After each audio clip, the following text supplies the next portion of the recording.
కొద్దిగా ముందుకు వెళ్ళిపోండి అన్న వైడేస్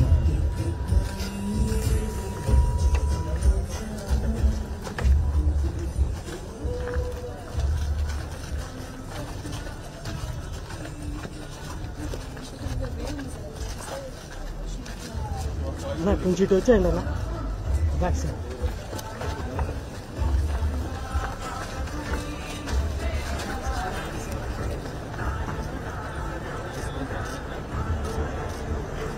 चलिए sir please please first side चलिए सर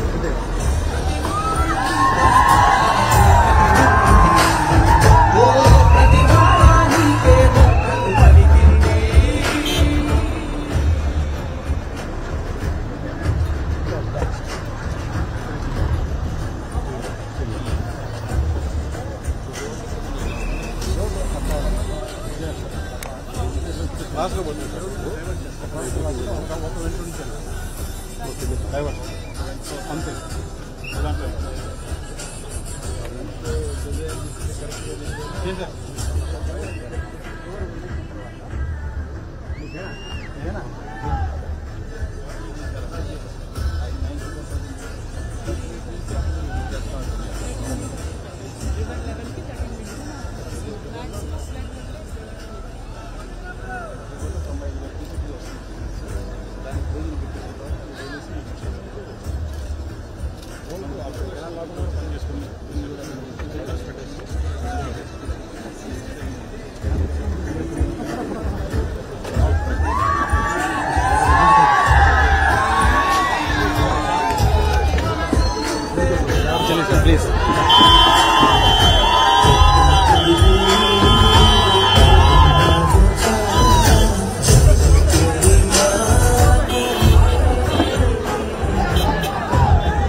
ఒకసారి కార్డ్ వేసుకున్నాను కట్టి అట్లా బ్యాగ్ స్పీకర్ వచ్చేసి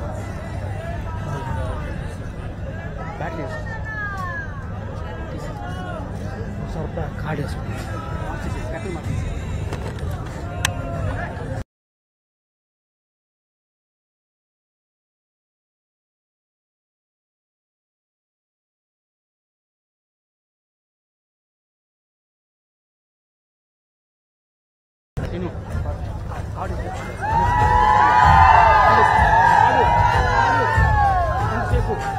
బ్యాటరీ మారుతున్నాం అందుకే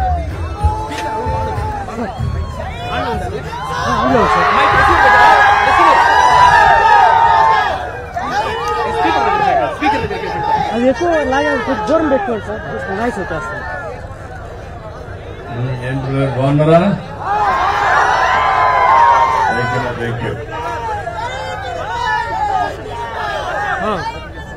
అందరికీ నమస్కారాలు. ఈరోజు ఉత్తరాంధ్ర పర్యటన అనకాపల్లితో ప్రారంభించాను. ఎందుకంటే నేను ఒకటే ఆలోచించాను, ఎక్కడైతే ఎక్కువ ఓట్లు వేశారో ఆ ప్రజానికి రుణం తీర్చుకోవాల్సిన బాధ్యత నా మీద ఉంది. రాష్ట్రంలో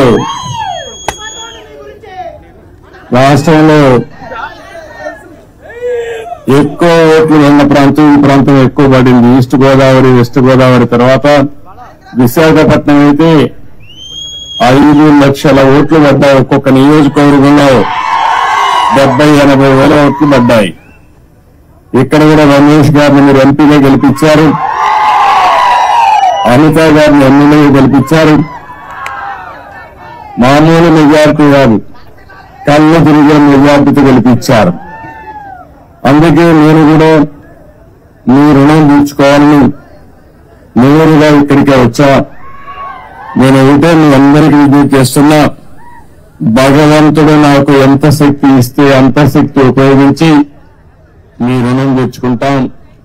ఈరోజు మీరు చూస్తే ఒక పక్క తెలుగుదేశం, ఇంకో పక్క జనసేన, ఇంకో పక్క బీజేపీ, 3 పార్టీలు కూడా కూటమిగా ఏర్పడి ఎన్డీఏలో మనం ముందుకు పోయాం. మీరు చూస్తే ఏదైతే అరాచకాలు చేసిన వ్యక్తిని, తప్పులు చేసిన వ్యక్తిని ప్రజాకోర్టులో ఏ విధంగా శిక్షించారో మొన్న ఎన్నికలకు ఉదాహరణ మాత్రం. ఎవరైనా సరే రాజకీయాల్లో విడిగితే వాళ్ళని కరెక్ట్ చేసే శక్తి మా ప్రజానీకానికి ఉంది. అదే మొన్న జరిగింది.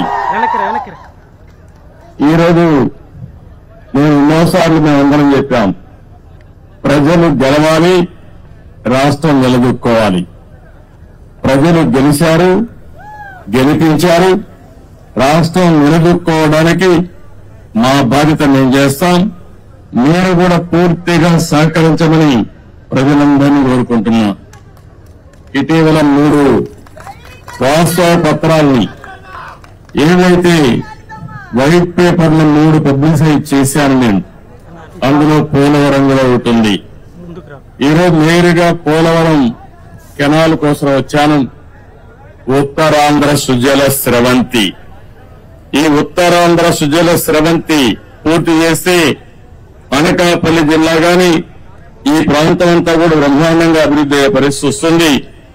ఒక్క అనకాపల్లి జిల్లాలో 2,80,000 ఎకరాలకు నీళ్లు ఇచ్చే అవకాశం వస్తుంది. త్రాగునీటి సమస్య పూర్తిగా పరిష్కారం చేసే పరిస్థితి వస్తుంది. మీరు ఒక్కసారి చూస్తే నేను ఆ రోజు పనులు చేసిన 5 ఏళ్ల మునుపు ఎక్కడుందో అక్కడే ఉన్నాయి, వేసిన దొంగలు అక్కడే ఉంది. ఏం తమ్ముళ్ళు ఒక్క ఇటుకేమైనా పని చేశారా అని మిమ్మల్ని అడుగుతున్నా. ఏమన్నా ఎక్కడైనా ఒక తట్ట మట్టి వేశారా అని నేను అడుగుతున్నా. వీళ్ళు చేసింది గోతులు దిగారు, గుంతలు తీశారు. బాగు చేయలేదు కానీ గుంతలు తీసే పరిస్థితికి వచ్చారు. ఈ రోజు మీరందరూ ఆలోచిస్తే Uttarandhra Sujala Sravanthi left main canal 214 కిలోమీటర్లు రావాలి. ఇప్పుడే దీనిపైన మీరు ఒకసారి చూస్తే పోలవరం నేను 72% ఆ రోజు పూర్తి చేస్తే ఈ దుర్మార్గులు వచ్చి 72% పూర్తి చేసిన డయాఫామ్ వాల్ పూర్తయితే దాన్ని గోదావరిలో కలిపేశారు. కాల్ఫర్ డ్యాములు డ్యామేజ్ అయినాయి. 2021 జూన్కు నీళ్లు రావాల్సిన పోలవరం ఇప్పుడు ఎప్పుడు వస్తుందో చెప్పలేని పరిస్థితి తీసుకొచ్చారు. ఏదేమైనా పోలవరం ఈ రాష్ట్రానికి ఒక వరం. ఉత్తరాంధ్ర సుజల స్రవంతి పూర్తి చేసుకుని పోలవరం ద్వారా గోదావరి నీళ్లు మనం తెచ్చుకోగలిగితే ప్రతి ఎకరాకు నీళ్లు ఇచ్చే అవకాశం వస్తుంది. కరువు అనే సమస్య ఉండదు. అందుకనే ఈ రోజు ఇక్కడికి వస్తానని ఒకటే ఆలోచించాను. పురుషోత్తపట్నం లిఫ్ట్ ఇరిగేషన్ పెట్టాం. ఇంకో పక్కన అక్కడనే పుష్కర లిఫ్ట్ కూడా ఉంది. 2 లిఫ్ట్లు చూస్తే పోలీస్ అరవాల్సిన పని లేదు. ఆ లీడర్స్ పంపి అక్కడ నిలబడుకుంటారు. మీరు అనవసరం గొడవ చేయొద్దండి. మనకు ముందు పార్టీ వాళ్ళే ఉండేవాళ్ళం. ఇప్పుడు అదనంగా గవర్నమెంట్ పోలీసులు కూడా ఉంటారు. మన లీడర్స్ జాగ్రత్తగా ఆర్గనైజ్ చేసుకోండి. ఈరోజు నేను ఇక్కడికి వచ్చినప్పుడు చూశాను. నా ఆలోచన ఏంటంటే గోదావరి నీళ్లు అనకాపల్లి జిల్లాకు రావాలి. గోదావరి నీళ్లు వస్తున్నాయి కానీ విశాఖపట్నం పూర్తిగా తాగేదానికి కానీ